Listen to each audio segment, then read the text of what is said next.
Hello there, thank you for joining MEF CONNECTS Wholesale. Now, in a session kindly sponsored by our main sponsor, Deutsche Telekom Global Carrier, we're now going to be moving into the world of messaging very, very firmly, and indeed communication platform as a service. We've been talking about voice for quite a long time. We started merging, talking about A2P voice flash calling and what it's doing to the world of A2P SMS. And now I'd like to introduce you to Michael Power, who is the founder of Engage Mobile and is also helping MEF out with a number of initiatives, particularly RCS roundtables with mobile operators. So Michael, very warm welcome to MEF CONNECTS Wholesale. Hi. You're on mute, sir. There we go. Right. No problem. I'm proud to say I've only done it once. Usually I do it 3 times in Nevada. I've only done it once, so I've got another few hours to see if I can avoid doing it twice. But well, nice to see you. Hi. Brilliant. Thanks for having me. And if I manage to get on mute again before the end of my session, clearly I'm doing something wrong here. So hopefully that should be my one strike. Well, no problem. Well, thanks for bringing some really nice speakers together. Looking forward to your session now, and take it away. Thank you. Great, thank you. Okay, well, as James said, CPaaS, a viable opportunity for wholesalers. I think it's a really interesting topic because we quite often talk about CPaaS.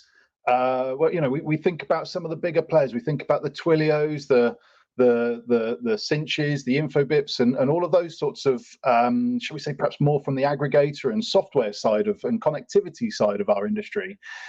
We rarely talk about CPaaS purely from the wholesale and specifically from the operator side, and what advantages and challenges that part of our industry has as they start looking at CPaaS. So I think really what we'll do today is I want to take us through having, we're going to talk around what those opportunities and challenges are.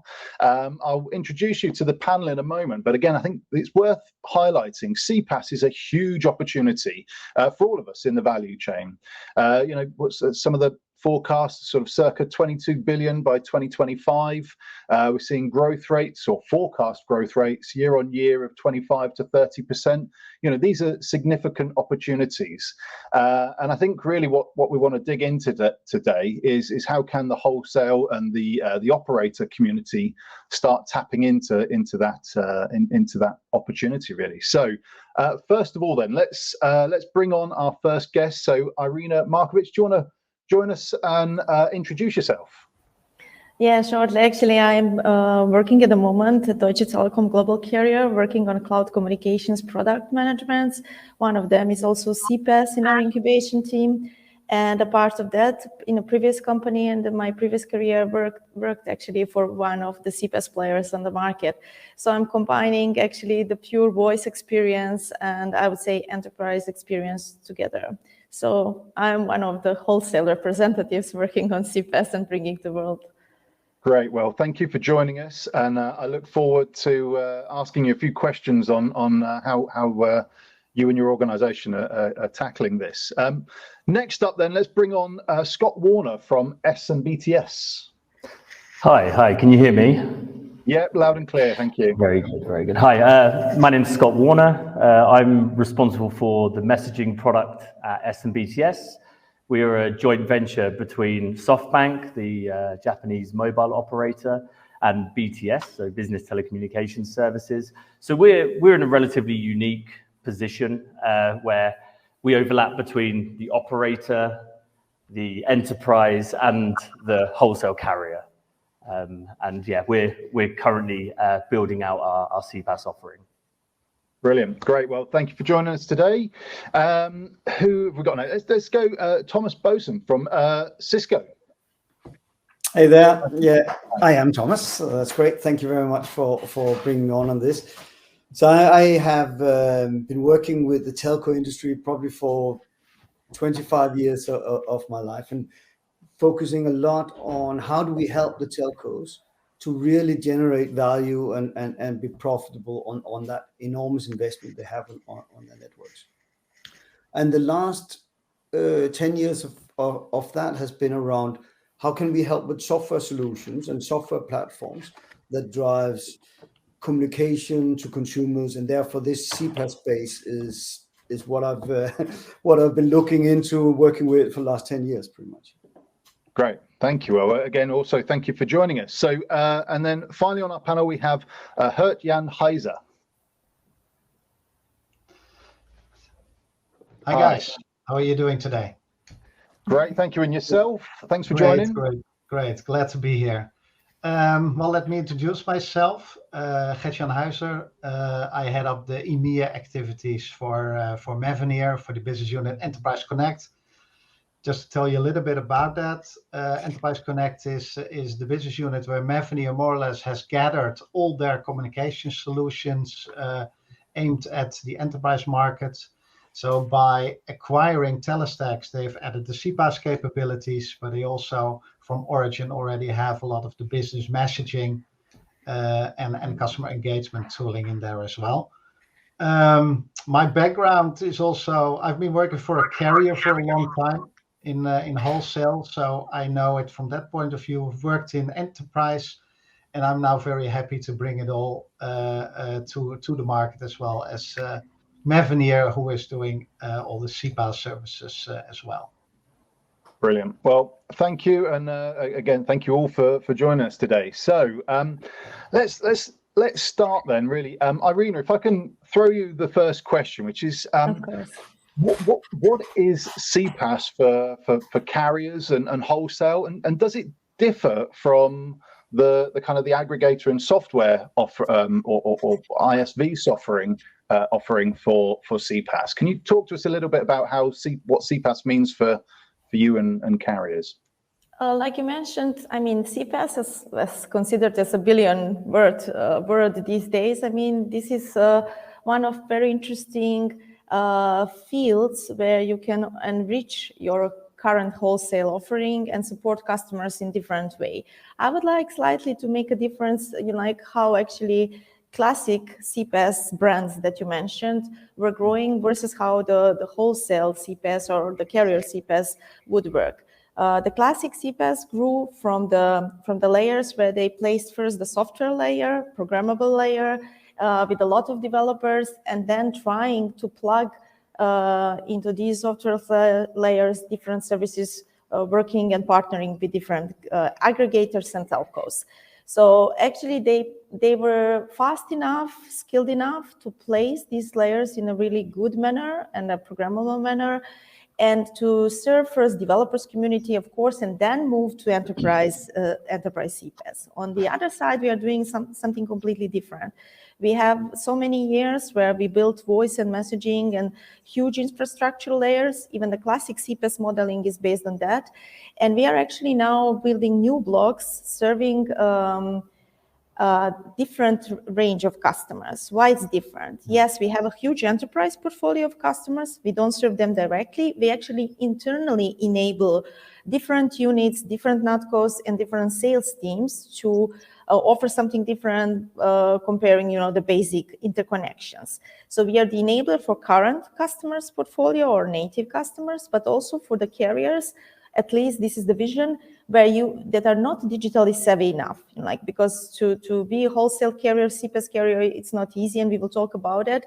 So the wholesaling, also it means that the wholesaling services that you're selling, you can enrich them with some specific use cases or the features, even for existing wholesale partners. So there are different ranges of the solutions, how you can support your partners. And I think this is even more interesting area as a wholesale CPaaS versus enterprise, because somehow it's already packed in the use cases. You have much more freedom in the wholesale. At least this is how we plan to work and how to play this game. Great. I would say.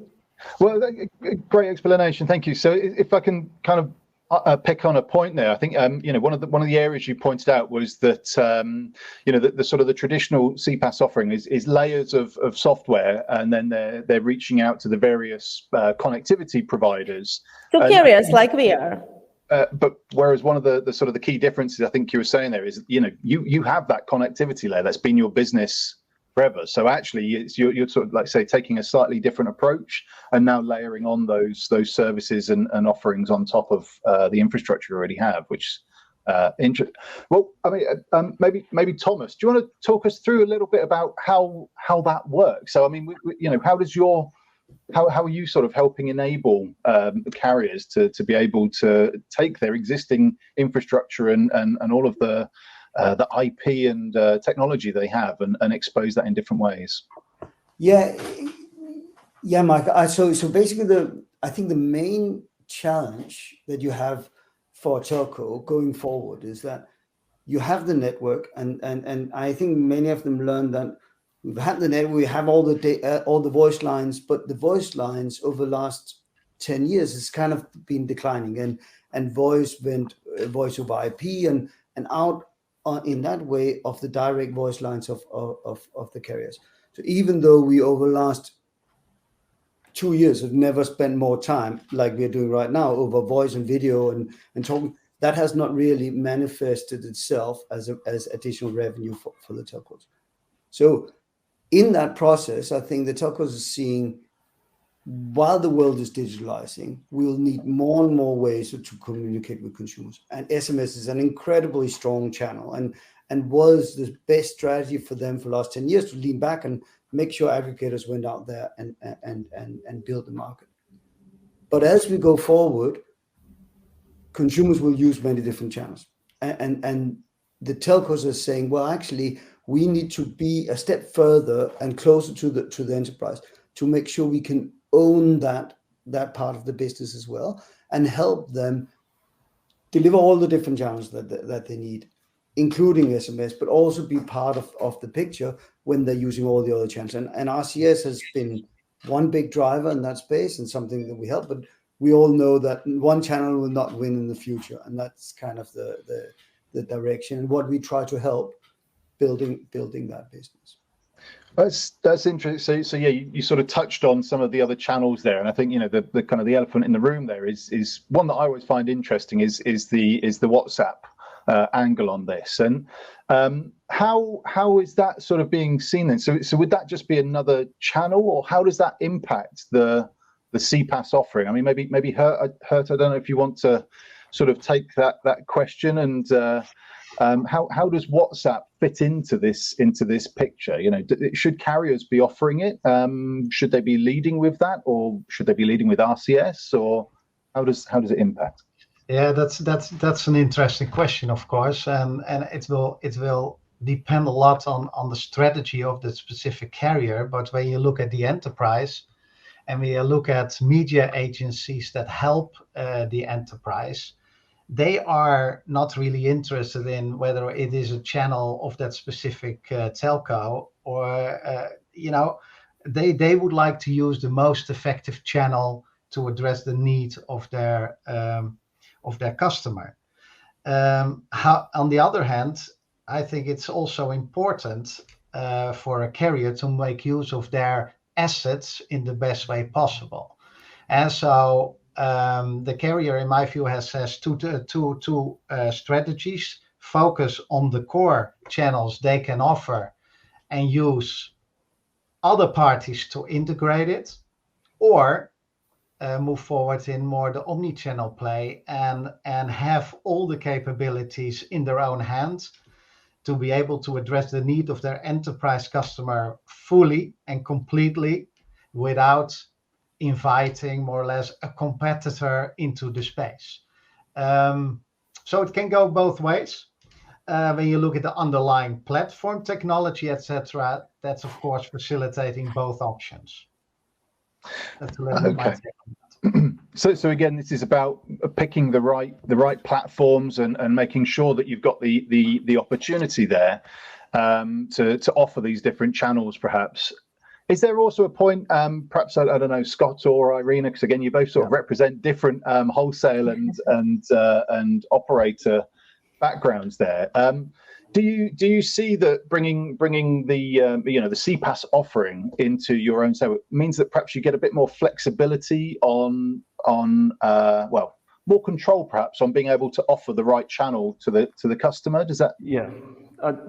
So I think from our perspective, we see the channels as complementary to each other. So I think firstly there's this underlying fear sometimes in the market that if we see the growth in channels like WhatsApp or Viber or whatever kind of the regional application over the top channels are, does that bite into our SMS business? And actually what we see is that actually it's complementary to each other, and it's very much use case dependent. So when we have these conversations with enterprises within our group about how they want to use different channels, they look at each channel as separate depending on what is the exact use case that you want to use that channel for, and what do your end users want?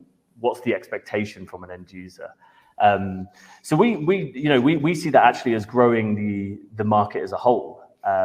When you consider that this adds additional, when you look at rich messaging now, those channels add additional use cases outside of what might be possible on an SMS channel. And you always have a freedom, actually, because the customer experience is the most important, and you always have the freedom to make it as a flow builder that the customer can select preferred channel, and SMS will always stay as a fallback if something is not working. So it's more growing on the top of SMS, and asking customers either automatically or reading through from the customer database what is the preferred channel to maximize the communication with the customer and to reach, maybe to sell something else or to give them completely other experience on existing products. So I see just that this can be much better experience than the risk, of course. Do you see, Irena, on this, I suppose an interesting side of this is, are you seeing a kind of a growth in your ability to work with enterprises by offering these services? Are you already starting to see that change? Are you seeing more enterprises want to work with you over this, or is it still, do you find it's the similar scale of business to that which you had when you just offered SMS? Definitely we see directly with the enterprises the better interest, but also we see the advantage in our closeness to many customers, and we actually propose them. We go to the further step, because it's always easy if you understand the industry or the customer and the enterprise to check their business processes and to see actually they're aware what they can do with all these different opportunities, So we approach a little bit here also as a consultant, but definitely we also have a lot of requests from the customers already in the previous pipe. That's why we are trying to support all these use cases from our perspective. And I think, Irena, I think that's really a core point, is that in reality, you're offering so many other services to enterprises. This is one of the steps. So whether it's WhatsApp or SMS, it's one of the steps that you go in and you become much closer to the enterprise to help the enterprise with how they communicate to consumers.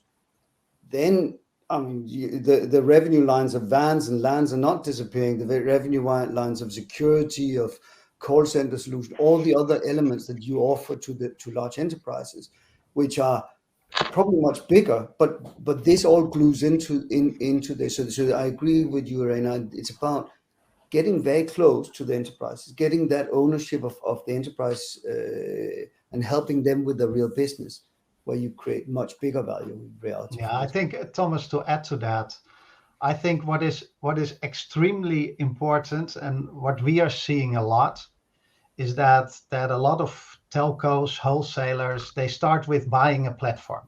Well, buying a platform is relatively easy. There are several platforms around. One might be a little bit better than the other, but you can make your choice. Then you move forward and you start selling it.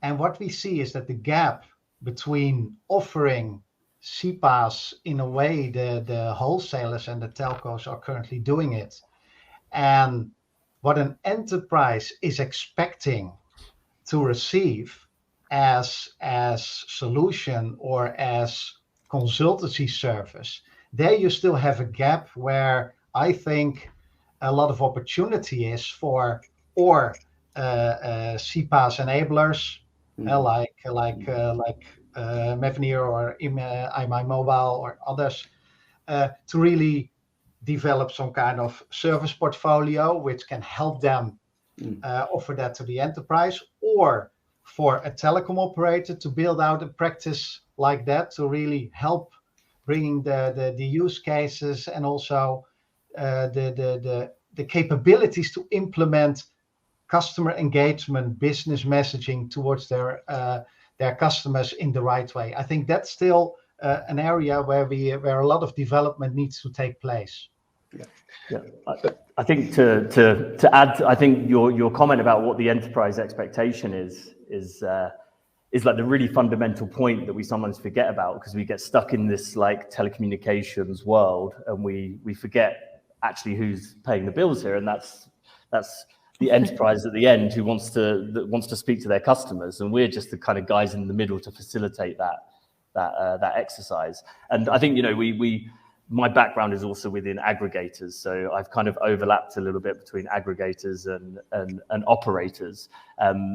And we see that every enterprise pretty much has a different expectation from their provider. And, you know, it might be that they see their provider as, to put it bluntly, as a pipe into a connectivity world in order to terminate a message.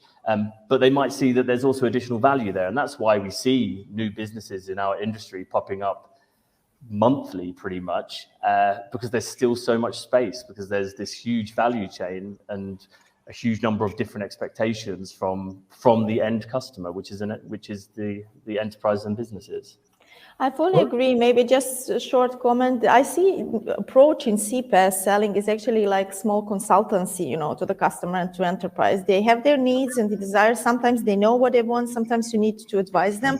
But one important thing is also that in many cases with existing established brands now, like in CPaaS world, you also have a lot of situations when the customer wants to keep the carrier opportunity and plug maybe CPaaS, like bring your own carrier or these kind of types, you know, like, so I really think that we can, with our additional layers, really become hugely competitive in, like, of course, it takes time, but also you can innovate with other channels or other telecom services like 5G APIs. We don't plan just to copy paste the CPaaS world. It's more building our own proper blocks with relevant partners, like we talked today, really good one, where we see really some kind of combination of how we will innovate this. Yeah, and there are a lot of assets a telecom operator has. You know, they have the connectivity, they have a trust, they have contracts in place, they have the relationship already with enterprise. So, you know, there is also a lot of value those the telcos already have in their hands. Yeah, it's really some really interesting points. We sort of moved on to some of the challenges there, and I think that's a key point, which is around interacting with enterprises. And Irena, I mean, did you find that, you know, providing the software layer, providing connectivity is one thing, as you said, creating that consultancy business and working directly with enterprises and perhaps big integration projects and having to provide that assistance. How have you tackled that? Is that something that you already had those skills in-house, or have you had to build that out, or are you still building out that functionality to be able to work directly with enterprises? I would say the biggest challenges, two challenges are the processes, internal processes, I would say, and, you know, the size, because we are too big. And the second thing is what you mentioned, really solution selling, but from the digital perspective. So for the first one, we definitely need as a telco to build a little bit parallel processes, agile processes, like that will help us to be faster and that will not reside on some blockers, maybe internal, that we have at the moment. That's one of the key goals. And the second, definitely to train the whole sales crew to approach a little bit different. You know, maybe this will take for sure some time, but that's why, you know, like, we are growing as a team and as a company department that is only dedicated, you know, to spread this new view in approach to the customers. So I would say maybe these are the two biggest challenges, like to do this fast. I would say both things. How would perhaps another wholesaler or carrier, if they're watching this today, what would be your advice to them on sort of setting up that, you know, was it easy to do internally, or does it require some real dedication? How does an operator know when they're actually able and ready to go out and start working directly with enterprise on this, or are they already? I suppose that is a key point. Irena, sorry, that was. For me, okay. Yeah. I mean, you have definitely. I wouldn't say when we say CPaaS for wholesale. I mean, I can say that only just a percentage of wholesale players will survive this. Like definitely. I mean, throughout the time, maybe more and more. The key thing is when you see the market, you see many acquisitions that happened even between CPaaS and the carrier.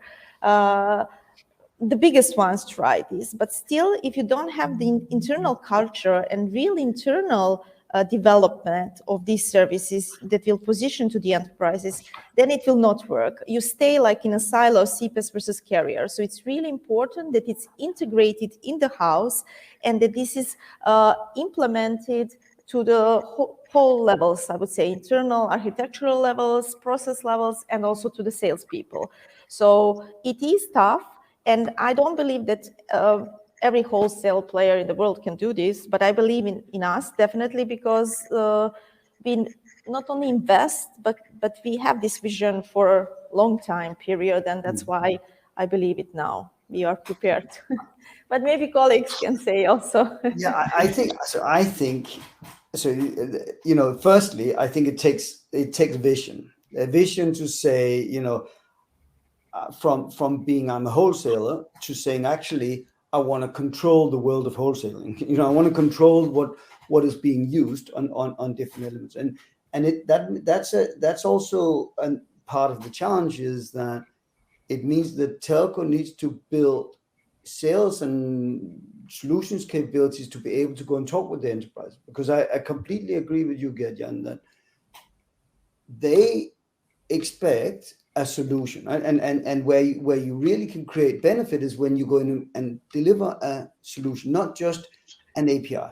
Because if we are just delivering APIs, which is kind of the old world of CPaaS, is like an API, but if we just do that, I think we end up in a place where we are selling on price, and that we all know is never the best thing to do in the world, where if you have third-party cost below it, your margins are just thinning more and more. So I do think that it's solution, and that's what we as you say, and I know that we are now Cisco. We in Cisco are trying to do is basically build people, teams helping the telcos to go and have those conversations with enterprise, so they can build and own those solutions. Yeah, and to add to that maybe is also pick your battles. Pick a vertical you think you can be really good at, and start doing that right.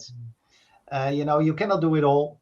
There will be competitors in all those parts of the market, but what's really make choices and do it well, and do it in a consultative way. What Thomas was saying as well.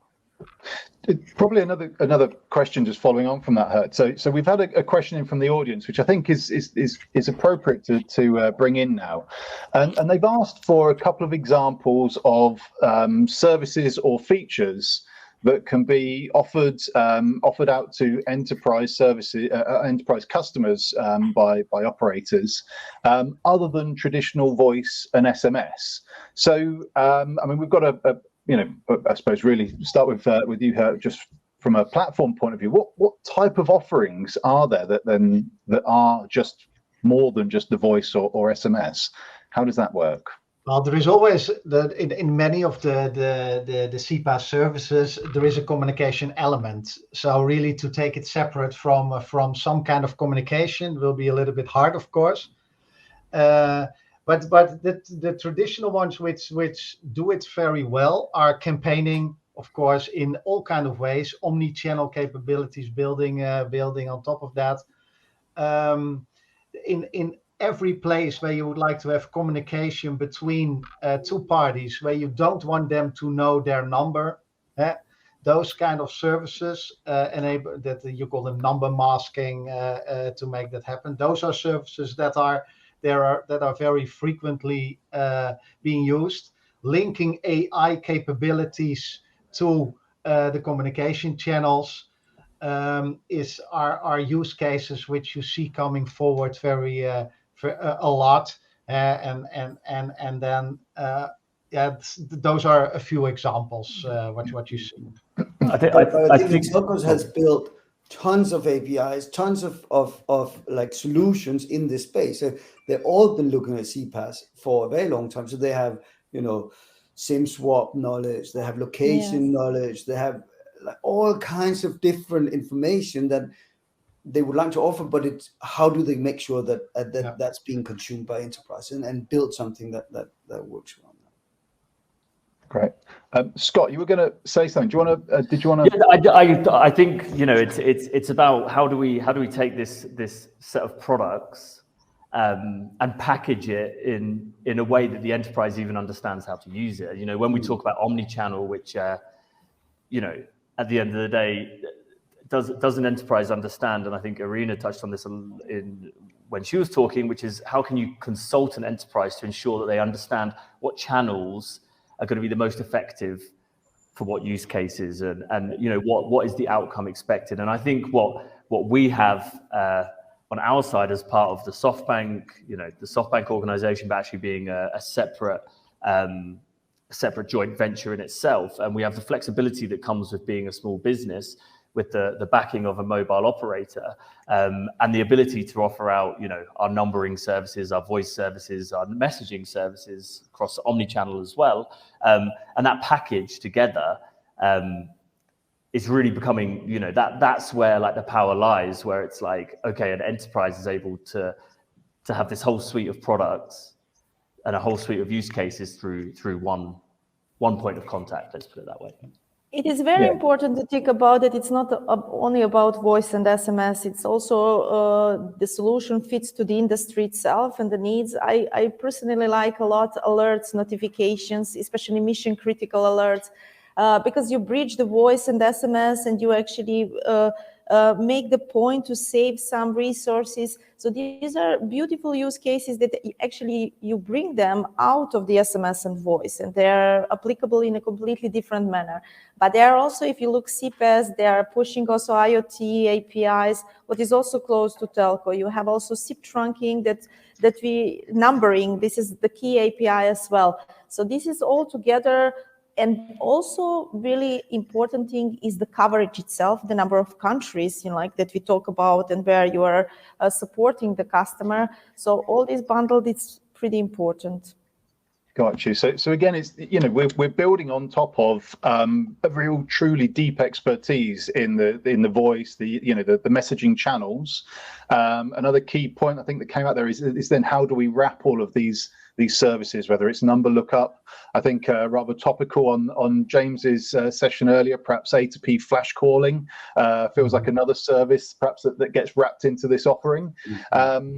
So actually, okay, so there's some really interesting points there. And I think, Scott, if I can come back to you then on this shift. So another question in from the audience was, how is there a cultural shift required to enable, moving from a wholesale world into an enterprise facing or, being able to sell CPaaS out to enterprises? Does that require a change of mindset in the wholesale and operator world? Not necessarily, actually, because I think, when you think about operators like Deutsche Telekom or like SoftBank, that they have this legacy of working with enterprises anyway, and all that changes here is how can we expand that base of products and that base of services that we want to introduce. I'm going to say introduce rather than sell, because a lot of this is about introducing possibilities to enterprises that maybe they weren't even aware of before. And I think so. I don't think it needs to be a huge shift. I think also you have to remember that this market is very wide. So there's I think Gert mentioned it. You can't build a product that works for everyone, but you can take your target customers. The good thing within operators is that they already exist, the customers. And understand what are they doing, what services do they require, and let's build to that. So I think there are shifts there when it comes to new products, but it doesn't have to be fundamental. And are these things that so we're into the sort of the last few minutes of this session, so I'll try and bring us to some conclusions on this. But should operators be is it build your own at this stage, or are we kind of past that point where building your own platform is a possibility, or what's the best sort of route to market for this to bring all of these extra services together? How should people be looking at that? I'm obviously not completely like neutral on this subject, but I think we spent probably 10-15 years building a solution, and it keeps evolving. There's thousands of people working on keep developing solutions in that space, and I don't think it's where you as a telco will add value of trying to build that yourself. I don't think that's the so taking it and using it. I think that really the core question is, we can see the whole world is digitalizing. We can see that every transaction from taking a car to buying something, to go to the supermarket, everything is moving digital. And what we can see is that the web, the SMS, the web, the kind of face-to-face, the voice is just not strong enough, and consumers want more. And SMS is amazing, but that's not going to be enough. It's about building all the solutions that can help consumers to better do this with it. And I believe the telcos, if they take a strategic direction on this, have a incredible place to play. Right, great point. I think sort of Gert, you were about to speak there, but I think could you perhaps talk us through some of the what are the advantages that perhaps telcos have over the traditional aggregator market? Why would an enterprise want to work directly with a telco rather than with a global aggregator, for example? What's the I touched base on it already a little bit earlier, but and a lot of the enterprises, and maybe not the ones who are really front runners in digital development, but many others, they trust their operator, their telco operator. So they would like to do business with them, and they already have billing relations, contract relations, account relations. They have everything in place to support the delivery of new services. So when you just add that layer in which you consult your customer on taking the right approach, or helping them to take the right approach in this new digital business messaging, customer engagement world, then you're at pole position, I would say. Mm-hmm. And you have the quality of your network under your full control.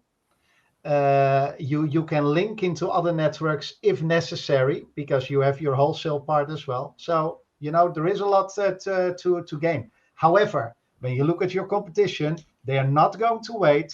They are at the enterprise. They're knocking on the door. They're creating all kind of beautiful pitches. So you have to move forward, and you have to move fast. Great, thank you. Well, I mean, we're into the last minute. So what I'll do is, if it's okay with everyone, I'd like you to just give a sentence for, if anyone watching this today, what should be the one thing they take away? Certainly, if they're perhaps an operator, what's the key takeaway for them? And I think if we start with Scott, I'll pass to you first for your key takeaway. From my perspective, there's an opportunity for everyone. This market is a super wide spectrum, whether that's regional, channel focused, specific products, specific use cases, where you want to position yourself on the value chain. There's a huge opportunity, and there's space for everyone. So I don't believe that it's never too late when you look at the CPaaS market. Thank you. Gert, give us your takeaway sentence. Yeah, so what I would say is that please realize that this is not about just a platform thing. This is really about co-creation, and that's what you need to do to be successful. Thank you, Thomas. I've been quite impressed how the whole telco industry has really moved over the last last 2 years in this space, and really thought and seen all of the big groups saying, well, actually, we want to go in and we will create something that's bigger than just selling our SMS. We want to create something bigger. And I mean, enjoying working with you guys, trying to find out, see how we can make this really a really strong digital world that we are coming into. Thank you. And final words to you, Irena. Thank you. I would say first, you have to understand CPaaS. Have the vision, play it smart, not copy paste, not just partner, bring your own innovation and customization. That's the key. And be brave and be fast, like we will do. Right. Well, I'm getting the pulled off stage sign. So thank you ever so much, all of you, for your time today, everyone watching. And next up, we've got a great session talking about new threats to enterprises and how we can do more to protect the messaging ecosystem. So thank you, Gert. Thank you, Scott. Thank you, Thomas. Thank you, Irena. Thanks for having me. Great session. Thank Cheers you. all. Thanks, everyone. Thank you so Bye-bye. much.